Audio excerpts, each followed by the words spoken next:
Selamat pagi teman-teman sekalian, masih di channel saya. Pagi ini kita akan berbicara mengenai politik. Setelah Jokowi berhenti menjadi presiden, dukungan simpati masih mengalir kepada Jokowi. Bahkan Jokowi sempat dikaitkan dengan politik partai gitu kan. Ada yang mengusulkan bahwa Jokowi untuk jadi ketua partai Golkar, Jokowi jadi ketua partai P3, Partai Persatuan Pembangunan gitu kan. Juga ada Jokowi dikaitkan dengan menjadi ketua PSI, Partai Solidaritas Indonesia. Menimbang ke manakah Jokowi akan berlabuh, itu kan selalu menjadi cerita politik di Indonesia gitu kan. Karena Jokowi masih memiliki kekuatan, masih memiliki dukungan yang banyak dari masyarakat gitu kan. Jokowi ingin dijadikan sebagai pemersatu gitu kan, politik Indonesia gitu kan. Tentu saja ada yang tidak ingin bersatu dengan Jokowi gitu kan. Kemungkinan Jokowi untuk menjadi ketua partai PDI Perjuangan ini sesuatu yang mungkin sulit kita bayangkan lagi gitu kan. Karena Jokowi sudah dipecat oleh Bu Megawati, kader terbaik dari PDIP yang dipecat oleh Megawati.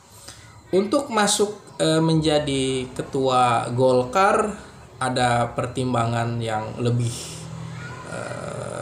kritis mungkin dari Pak Jokowi, sehingga Pak Jokowi sudah memberi restu kepada Pak Bahlil untuk menjadi ketua ketum Partai Persatuan Pembangunan. Ini juga sesuatu yang dirasa secara mekanisme juga secara keuntungan politik tidak akan terlalu signifikan gitu kan.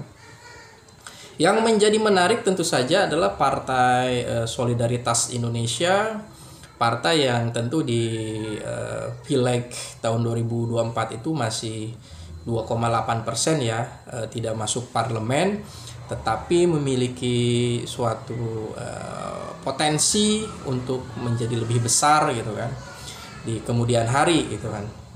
Dan partai ini juga kan sering membela Pak Jokowi, juga welcome terhadap Pak Jokowi.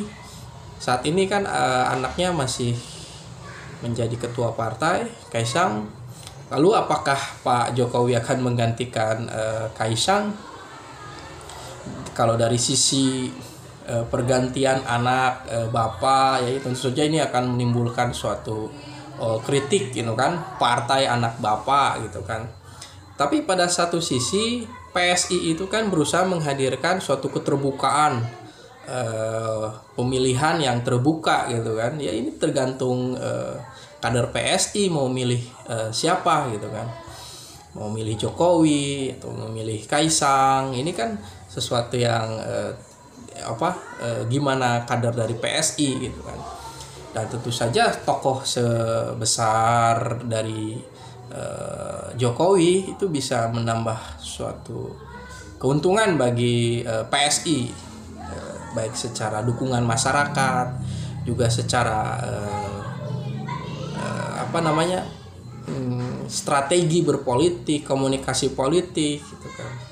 Saat ini kan sudah kita pahami bahwa partai politik yang banyak didukung oleh masyarakat Indonesia ini adalah partai yang nasionalis gitu kan. Misalnya PDIP 16%, kemudian Golkar 14%, Gerindra 13%. Ini kan partai-partai nasionalis yang sangat besar gitu kan suaranya.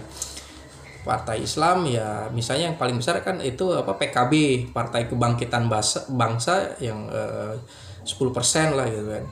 Juga ada PKS 8% di parlemen gitu kan dengan kursinya. Jadi memang tapi ada sisi yang lain juga. Di tahun 2029 tuh jumlah anak muda, pemilih muda yang memiliki kesadaran yang lebih progresif, juga yang memiliki pola pikir yang lebih kreatif, itu perlu diwadahi juga gitu kan.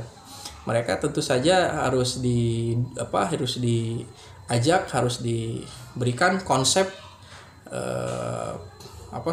program yang tentu saja yang menarik gitu kan, yang bisa menyelesaikan problem, menyelesaikan masalah mereka di kemudian hari gitu kan.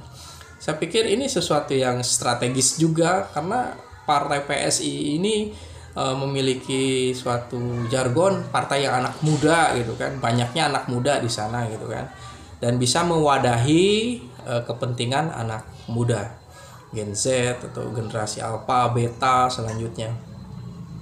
Dan ketika Jokowi menjadi ketua umumnya, tentu saja Pak Jokowi sudah tidak muda lagi gitu kan.